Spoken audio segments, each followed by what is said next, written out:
Usa ka batan-on ang bag-uhay lang gipasidunggan nunot sa iyang hilig sa aquaculture. Sa iyang linghod nga pangidaron, daw eksperto na siya kabahin niini, ilabi na ang pagculture sa isdang tilapia. Siya si Keith Vincent Bodo, 16 anyos, kinsa nagsugod sa aquaculture, sukad 3 anyos pa siya. Mas nahiligon siya niini nunot sa pagtudlo sa iyang amahan kaniya.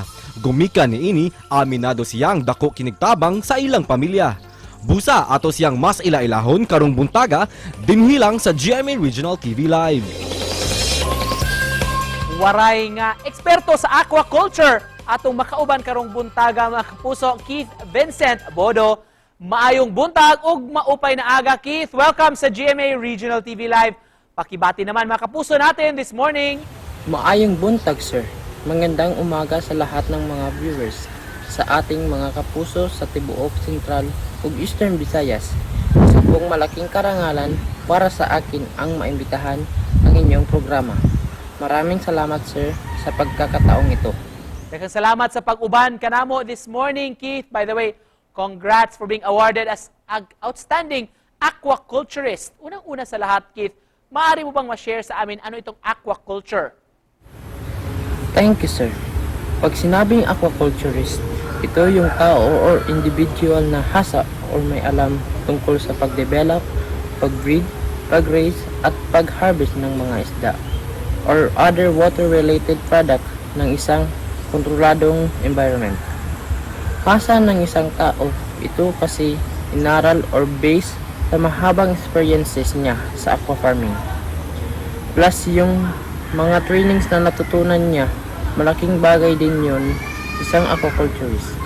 Dito sa atin, sa Pilipinas, karaniwang ibinibreed at ipinoproduce ng isda ng isang aquaculturist ay ang tilapia, bangus at African hito.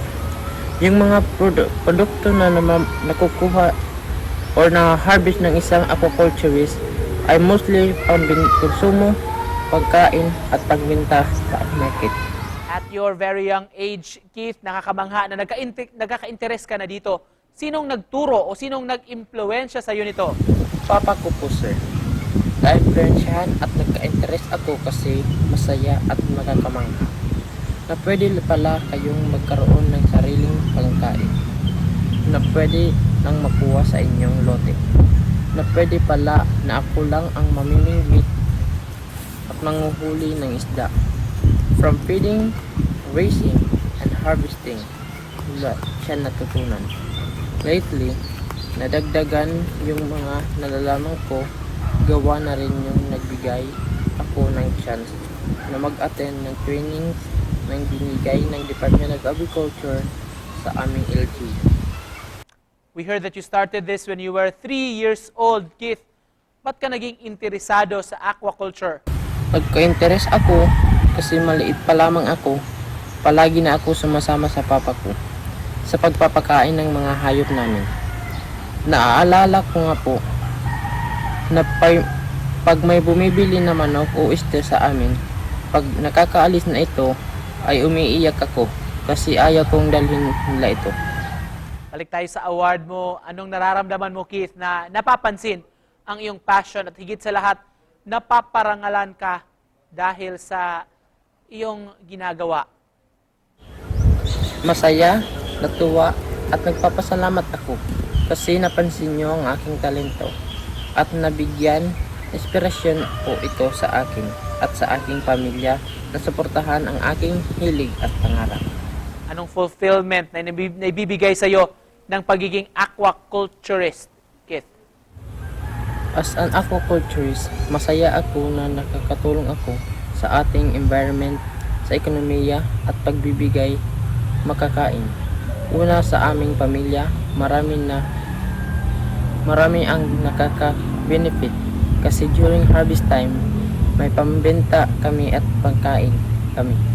Binibigyan din namin ang aming mga kamag-anak. Isa na rin siyang relaxation sa aming pamilya. Makita na madami tilapia at hito sa nakikita namin sa pan. Yung mga bumibili din sa farm, nakita ko yung tuwa at saya kanila.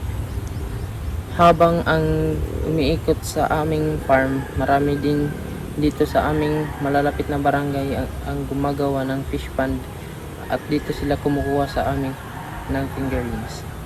Para sa iyo, Keith, bakit kailangan nating bigyan ng tuon o bigyan ng pansin ang aquaculture dito sa ating bansa? Kailangan bigyan pansin ang tuon ang agriculture sa ating bansa para masolusyonan ang gutom, paghihirap at magkaroon ng trabaho at pagkakakitaan ang mga Pilipino lalo na sa rural area.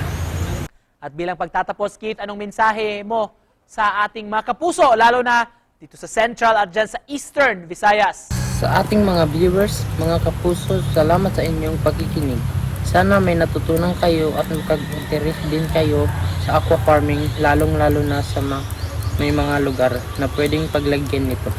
Daghang salamat, Keith, for joining us and congrats once again. Thank you din po at magandang umaga sa lahat.